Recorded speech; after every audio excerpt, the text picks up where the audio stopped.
Olá, assombrados! Eu sou a Ana Paula e vou contar um relato para vocês neste tipo ao vivo de hoje. E aí, tudo bem? Eu espero que esteja tudo bem. Já vou pedindo para você não se esquecer de deixar o like neste vídeo e não se esqueça de fazer aquela visitinha à nossa loja virtual, a lojassombrada.com.br. Combinado? Então, beleza.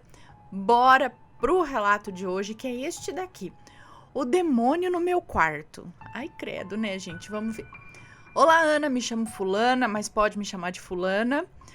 Eu te assisto desde o ensino fundamental e só em 2022 é que eu decidi escrever os meus relatos. Ok. Introdução aqui.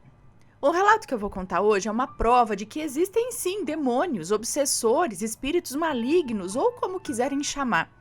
Para contextualizar o relato, eu vou começar quando eu tinha 7 anos. A minha mãe se divorciou do meu pai e fomos morar com a minha avó. E não fazia muitos anos que ela havia comprado aquela casa. Nessa casa, minha mãe já tinha presenciado eventos estranhos, mas isso fica para um próximo relato.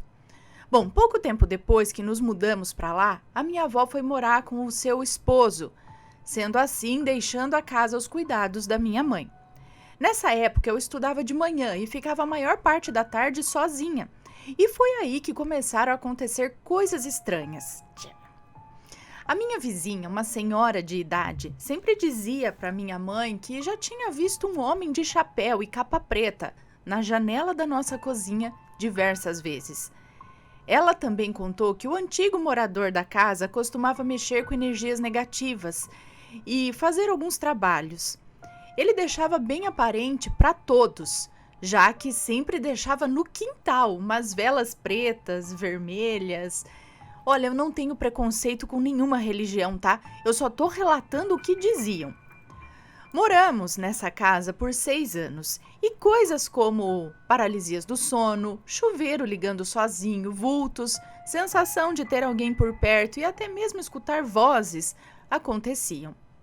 Eu escutava sempre uma voz me dizendo que eu não era importante, que eu atrapalhava minha mãe, que se eu morresse ela teria mais dinheiro para fazer coisas para ela. Ana, claro que não era fácil para minha mãe sustentar a casa sozinha. Ela trabalhava muito e fazia faculdade ainda. Mas só hoje eu posso entender que era para o nosso bem, era para o nosso melhor. Enfim, eu escutava diariamente coisas horríveis desse ser.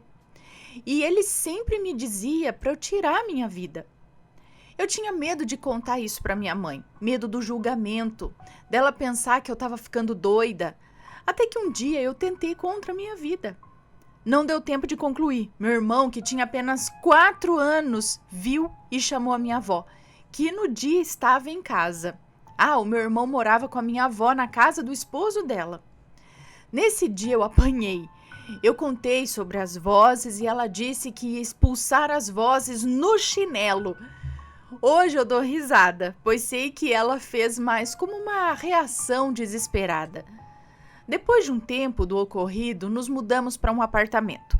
Minha mãe, com muito esforço, conquistou seu lugarzinho.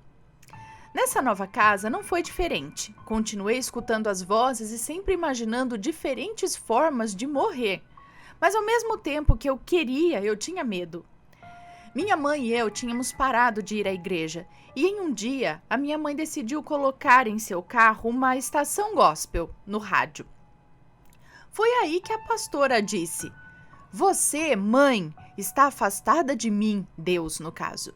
Não está vendo o que está acontecendo com seu filho. O diabo está a pouco de levar a vida dele." Minha mãe sentiu medo, uma vontade grande de visitar nossa antiga igreja, e me chamou para ir também. Ana e assombrados, parece mentira, mas tudo que foi falado no rádio, o apóstolo também falou na igreja. Ele disse no dia que havia se preparado para falar outro assunto, mas assim que pisou no altar, o Espírito Santo mudou a palavra. Nesse dia, ele fez uma oração e as coisas melhoraram por alguns dias, mas tudo voltou, e aparentemente com mais raiva e mais pressa. A visão. A primeira vez que eu vi o que me assombrava, olha, foi digno assim de cena de filme de terror. eu estava na cozinha e deixei o rádio na sala tocando um louvor. O rádio parou a música por 2 vezes. Na terceira vez, eu fui lá brava na sala, pensando que era o meu irmão. Então vi o formato de um homem alto e com chapéu atrás da cortina. Dei play na música e voltei para a cozinha tremendo de medo. Minha mãe continuou indo para a igreja. Achou que estava tudo bem comigo, já que eu nunca falava nada. Minha mãe sempre viu e sentiu as coisas, mas talvez pelo afastamento da igreja por alguns anos, ela não percebia nada. Em um culto rotineiro de fim de domingo, o apóstolo disse que naquela semana, quem quisesse ia ter uma experiência com o Espírito Santo. Minha mãe passou alguns dias orando e pedindo que se realizasse o que foi dito. Até que o momento chegou. Agora eu vou colocar nas palavras dela. Então agora é a mãe dela falando. Eu estava no meu quarto orando e vi como se a parede do meu quarto ficasse invisível, dando visão ao quarto da fulana, da minha filha, que no caso é a moça que nos escreve. Nesse momento eu vi a minha filha encolhida na cama, como se estivesse com medo, e eu fiquei sem entender. Até que escutei o Espírito Santo falar para eu olhar para o canto do quarto. Foi quando eu vi um homem alto, de capa preta e de chapéu. Ele estava achando a cena engraçada e parecia que tinha algo saindo dela e indo para ele. E entendi que se tratava de sua alma. Nesse momento, eu duvidei ser coisa da minha cabeça. Então eu pedi uma prova. Eu duvidei, né? Pensei que era alguma coisa da minha cabeça. Sei lá, estava imaginando isso. Então eu pedi uma prova. E chamei a fulana, quase que sussurrando. Não obtive respostas. Chamei mais uma vez, sem resposta novamente.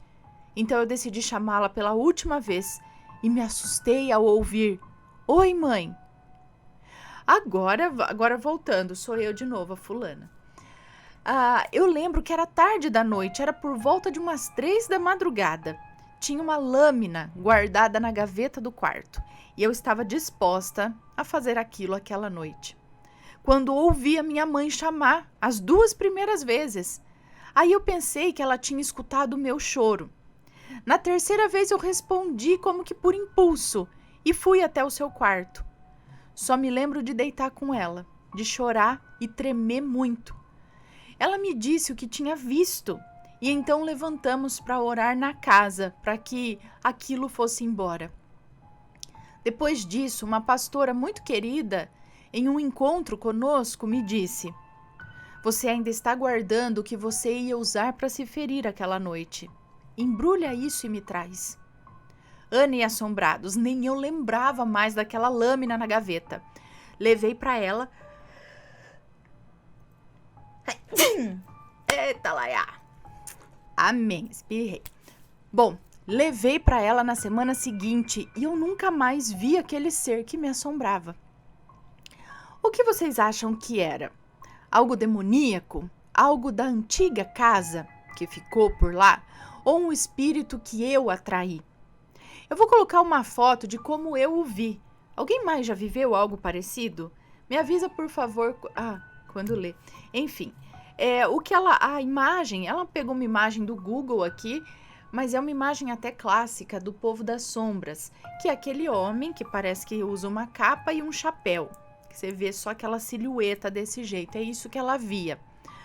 Agora fica também essa dúvida, como ela colocou aqui no final. Aquilo lá já estava na casa, aquilo foi atraído por alguma coisa, aquilo...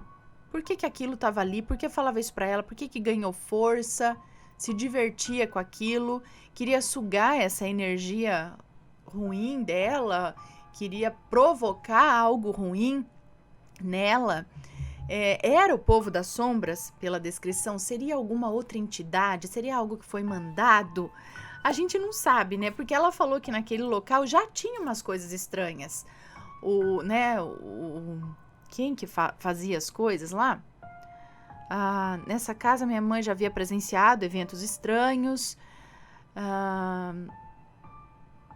Fazia muitos anos que a avó tinha comprado aquela casa. A avó foi morar com o esposo dela. Tô tentando recapitular aqui, que no final eu tenho que recapitular o início. Enfim, será que alguma coisa que foi atraída na casa já um pouco mais no passado e aquilo acabou pegando uma vibe ali, grudando, ficando com ela, fazendo mal a ela? Olha, deixem os seus comentários aqui, sempre com respeito, por favor, a opinião de vocês. Se tem uma história parecida, também conta pra gente, tá? Eu sei que a visão desse tipo de ser aí é até que comum. Bom, espero que tenham gostado, um grande beijo pra vocês e a gente se vê no próximo relato. Fui!